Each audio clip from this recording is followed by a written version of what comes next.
السلام عليكم ورحمة الله نحمده ونصلي على رسوله الكريم أما بعد من أفتى الناس بغير علم كان اسمه على من أفتاه أجرؤكم على الفتيا أجرؤكم على النار أو كما قال عليه الصلاة والسلام তাহলে আমরা ধারাবাহিক আলোচনার প্রেক্ষাপটে আমরা আজকের এই দর্শে আমরা আলোচনা করব আল আশবাহ ওয়ান নাযায়ের এই কিতাবের পরিচয় নিয়ে। তো আল আশবাহ ওয়ান নাযায়ের এই কিতাবটি 1388 হিজরিতে মুদ্রণ বা ছাপা হয়। ওই সময় উস্তাদ আব্দুল আজিজ মোহাম্মদ আল ওয়াকিল তিনি এই কিতাবের আলোচিত যে বিষয়গুলোর একটি সংক্ষিপ্ত সারসংক্ষেপ তুলে ধরেছেন। অর্থাৎ এই কিতাবে কি কি আছে সেটা যদি আপনারা মাকতাবুল হেজাজ থেকে যে কিতাবটা বাংলাদেশে মুদ্রিত হয়েছে ওই কিতাবের শুরুতে আপনারা সেই সংক্ষিপ্ত একটা মুকাদ্দমা পেয়ে যাবেন যে এই কিতাবের মধ্যে কি আছে সংক্ষিপ্ত। তো পুরা কিতাব যদি আমরা নাও পড়তে পারি, যদি আমরা সংক্ষিপ্তভাবে ওই মুকাদ্দমাটাও পড়ে নিই তাহলে আমরা এখানে বিশেষ ইস্তেফাদা নিতে পারব। এবং তিনি ওই মুকাদ্দমার মধ্যে তিনি উল্লেখ করেছেন যে এই কিতাবের মধ্যে 7টি ফন রয়েছে। তন্মধ্যে প্রথম ফন হলো আল কাওয়ায়েদ, যেখানে তিনি ফিকহি কায়দাগুলোকে নিয়ে তিনি আলোচনা করেছেন। এটা হলো প্রথম ফন। দ্বিতীয় ফন হলো আল ফাওয়ায়েদ, যে ফিকহি বিভিন্ন উপকারিতা এবং জওয়াবেদ এবং ব্যতিক্রম ধরনের মাসালা যেগুলো রয়েছে সেগুলোকে তিনি উল্লেখ করেছেন ফাওয়ায়েদের মধ্যে। তৃতীয় ভাগে তিনি উল্লেখ করেছেন আল জামু ওয়াল ফারাক, যে আল জামু ওয়াল ফারাক নিয়ে তিনি আলোচনা করেছেন, যেগুলো একটি আরেকটি মাসালার সাথে এই দিক থেকে একত্রিত হয় আবার এই দিক থেকে পার্থক্য হয়ে যায়। এই বিষয়গুলোকে নিয়ে তিনি তৃতীয় ফোনের মধ্যে আলোচনা করেছেন। চতুর্থ ফোন হলো আল আলগাজ, ফিকহি ধাঁধা, জটিল বিষয় যেখানে ধাঁধা রয়েছে, ধাঁধাগুলোকে নিয়ে চতুর্থ ফোনের মধ্যে আলোচনা করেছেন। পঞ্চম ভাগে তিনি আলোচনা করেছেন যে আল আশবাহ ওয়ান নাযায়ের। তাহলে পঞ্চম ভাগের বিষয়টা হলো আল আশবাহ ওয়ান নাযায়ের, যেটা সাদৃশ্যপূর্ণ ফিকহি মাসালা। তাহলে বলা যায় তাসমিয়াতুল কুল বি ইসমিল জুজ, অথবা বলা যায় আশবাহ ওয়ান নাযায়ের এটা আম আর আল কাওয়ায়েদুল ফিকহিয়া খাস, সেভাবে বলা যায়। আবার এখানে ভিত্তিতে এটাও বলা যায় যে তাসমিয়াতুল কুল বি ইসমিল জুজ, যে তার অংশের নামে কি পুরাটার নাম করা।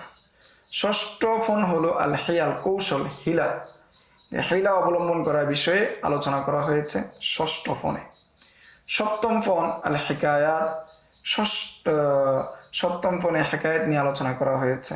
বিভিন্ন ঐতিহাসিক ঘটনা, ফুকায়া হানাফদের ঐতিহাসিক ঘটনা নিয়ে আলোচনা করা হয়েছে। তন্মধ্যে ইমাম আবু হানিফা ইমাম আবু ইউসুফের সাথে একটা বিশেষ ঘটনা রয়েছে। ইমাম আবু ইউসুফ তার উস্তাদের অনুমতি ছাড়া তিনি তাদরিসের কাজে দর্শ দেওয়ার দায়িত্বে তিনি বসে গিয়েছিলেন। তখন ইমাম আবু হানিফা তার নিকট কিছু ছাত্র পাঠিয়েছিলেন, একজন লোক পাঠিয়েছিলেন কয়েকটি প্রশ্ন দিয়ে।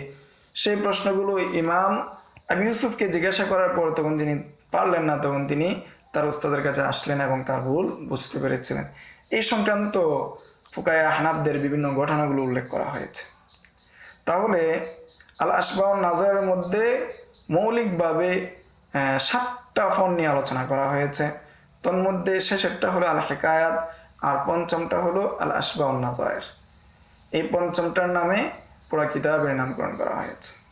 তাহলে আমরা কিতাব পরিচয় সম্পর্কে আমরা সংক্ষিপ্তভাবে জানলাম, কিতাব সম্পর্কে আমরা জানলাম যে কিতাবের মধ্যে আমরা কি কি পড়ব।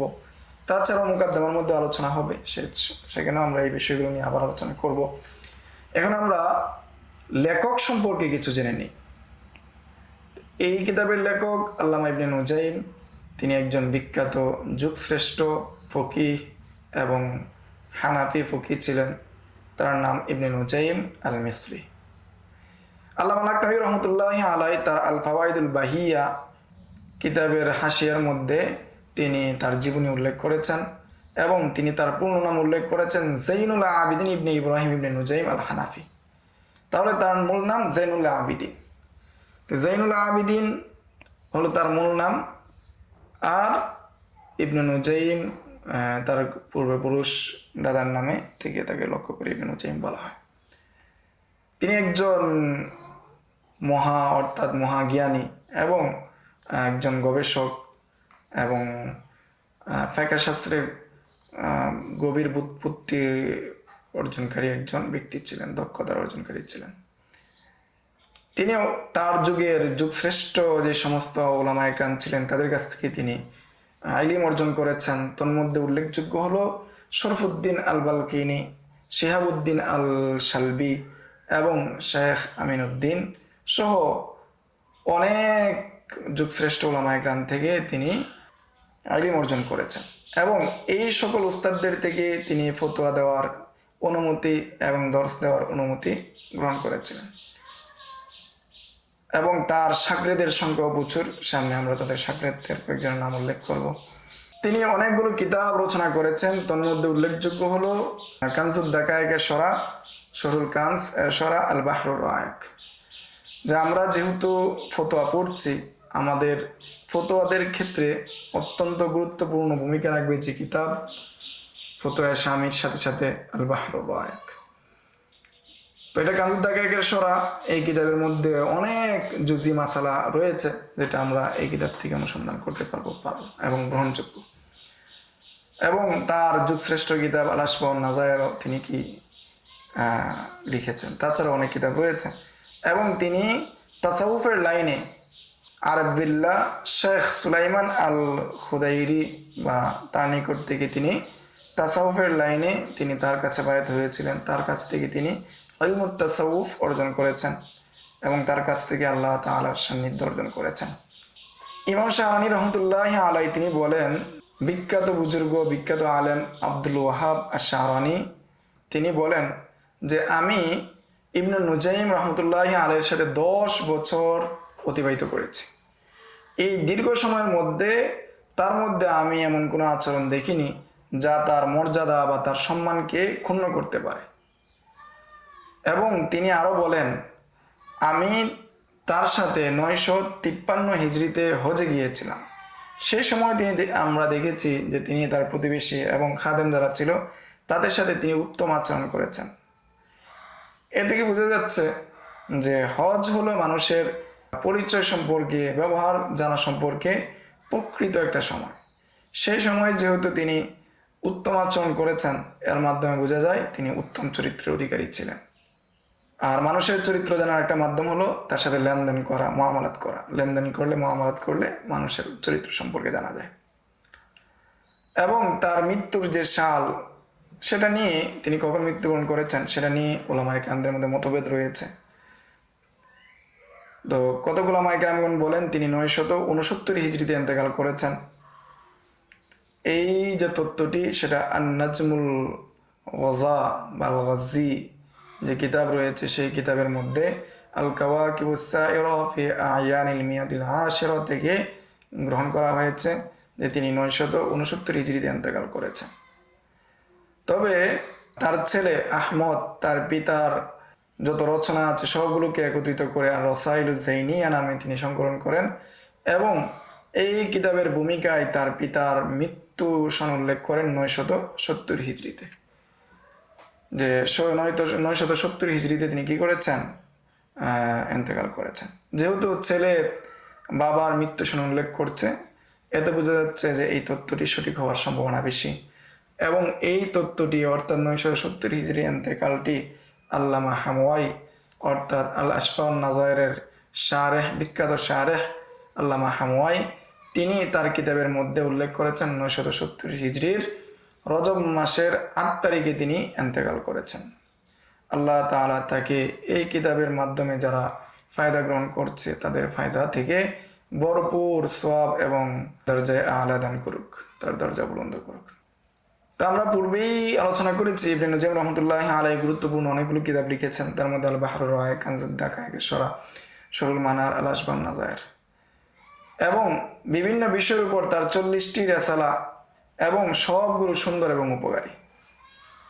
তাছাড়াও তিনি তাহরিরুল উসুল এর একটি সংক্ষিপ্ত রূপ লিখেছেন, লব্বুল উসুল সংক্ষিপ্ত রূপ, যেটা হেদায়ার টিকার উপর তিনি কি লিখেছেন। এবং জামিউল ফুসুলাইনের তিনি হাসিয়া লিখেছেন বিভিন্ন ফতোয়ার কিতাব থেকে।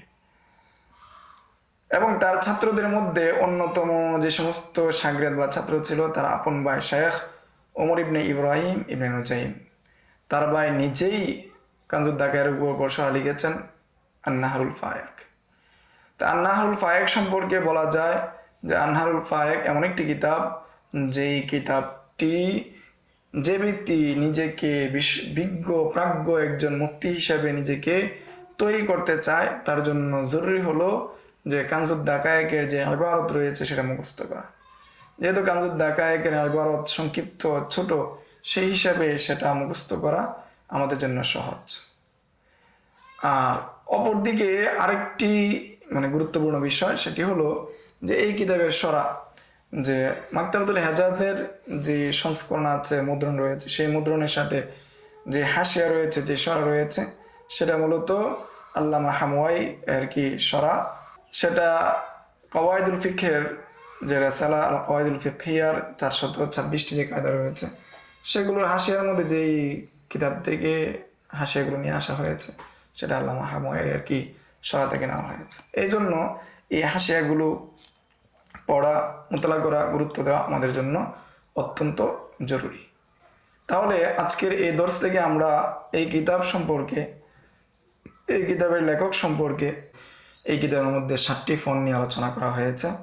তার মধ্যে আমরা আল কওয়াইদুল ফিকহিয়া প্রথম ফনের 1-2টা কায়দা নিয়ে আমরা আলোচনা করতে পারবো, বা একটা আলোচনা করাই কঠিন হয়ে যাবে। আলোচনা করব ধারাবাহিকভাবে ইনশাআল্লাহ, এবং খুতবা থেকে আমাদের সামনে দর্স শুরু হয়ে যাবে। আজকের দর্স এই পর্যন্তই। আসসালামু আলাইকুম রহমতুল্লাহি ওয়া বারাকাতুহু।